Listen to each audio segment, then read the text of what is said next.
ନାହିଁ ନାହିଁରେ ସମୟ ସରି ଆସିଲାଣି। ଶୈଶବ ଅବସ୍ଥାରୁ ଯାଇ ବୃଦ୍ଧାବସ୍ଥାରେ ପହଞ୍ଚିଲେଣି ଏମାନେ। ଏ ଝାଟିମାଟିର ଘରକୁ ଦେଖି ଆପଣ ବେଶ୍ ବୁଝିପାରୁଥିବେ ଏମାନଙ୍କ ଦିନ କେମିତି କଟୁଥିବ। ସ୍ୱାମୀ ଥିଲେ, ଚାରି ଜଣ ଝିଅ ବି ଥିଲେ, ଆଉ ବହୁତ ଗେହ୍ଲାରେ ବଢ଼ିଥିଲା ଏକମାତ୍ର ପୁଅ। ହେଲେ ସ୍ୱାମୀଙ୍କ ମୃତ୍ୟୁ ପରେ ସମସ୍ତଙ୍କ ପାଇଁ ଯେମିତି ଅଲୋଡ଼ା ହୋଇଯାଇଛନ୍ତି ଏଇ ଦୁଇ ମା। ଆଉ ପ୍ରଶାସନ ବି ଏମାନଙ୍କ ପାଇଁ ପାଲଟିଛି ସାବତ ପୁଅ। से भूति भरा जाऊे आर पोसुचे मके पैसा उधर मिलुचे कि नहीं? पैसा तो नहीं जीवार आज्ञा किन गाड़ी खर्चा हेले तो जीवी घर द्वार अच्छे कि नहीं? नहीं ना आज्ञा घर द्वार केंदा रहउछ? केनता रोची डाल करिया मारी करी तो अच्छो आज्ञा। एमाने दुई भौणी आउ दुई सौतुणी मध्य। बड़ भौणी जीवली खाड़िया प्रथमे बलराम खाड़िया को विवाह करथिले। हेले संतान न हेबारु परे सान भौणी सुरुबाली हाथ धरिथिले बलराम। फलरे सुरुबाली चारि झियो और गोटिए पुओ अछंती।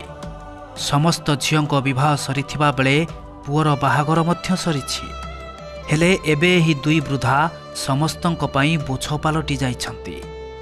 तेणु 6 मास तले गाँ को लगी रही जंगल पाखरे एक कुड़िया करी रही आसुछंती एमाने। और नी ठानी बसानी किसी नी लुकर जगह ने थिलु से माने उठो बैला के उठ आको अबे केंदा रहिछ केंदा को? इरा चाल कुरिया गालनु आर अछु और केनता केन नहीं लागे? पो छे जिनी पचरावा हमें नूरी घाटी करी खोछु काना सुविधा मिलुचे सरकार रो? केटा भत्ता गुटे मिलसी ना चोल गुटे मिलु सर केटा मिलबा बुआ भत्ता मिलुचे? भत्ता फिंगर नहीं आबार जे तो ई मासे जेथिली जे फिंगर नहीं आसी जे पले आली बड़ बैंक के जीव फिंगर आसबा बोले यार कहले। अनेक दिनरू घर खंडे पाई एमाने प्रशासन निकट रे आवेदन करिथिले भी किछि सुफल मिली नथिबा अभियोग करिसंती। जीवली और सुरबाली चलिबार एकमात्र माध्यम मासिक विधवा भत्ता और 10 किलो चाउल। भत्ता पाई खड़ियाल बैंक को जिबाकू पड़े।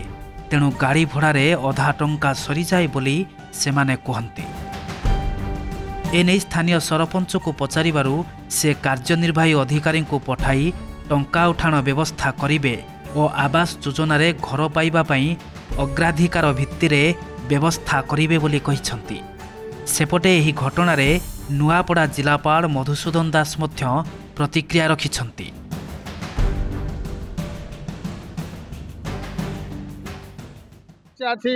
आपणकर आधार लिंकेज हो पार ना से संबंध में वीडियो चेष्टा करिसेंती। सेमाने दरकार पड़ले तार व्यवस्था करेंगे और फिंगर जदि प्रिंट नौना तार विकल व्यवस्था अच्छी आम डीजीएम अच्छा से आयोजन करी तार व्यवस्था करी केमी से सरकारी योजना जो अच्छी आर्थिक प्रोत्साहन अच्छी मिले से व्यवस्था जिला प्रशासन ना एमान को मिली पारुची घर खंडे ना प्रति मासरे मिली पारुची विधवा भत्ता।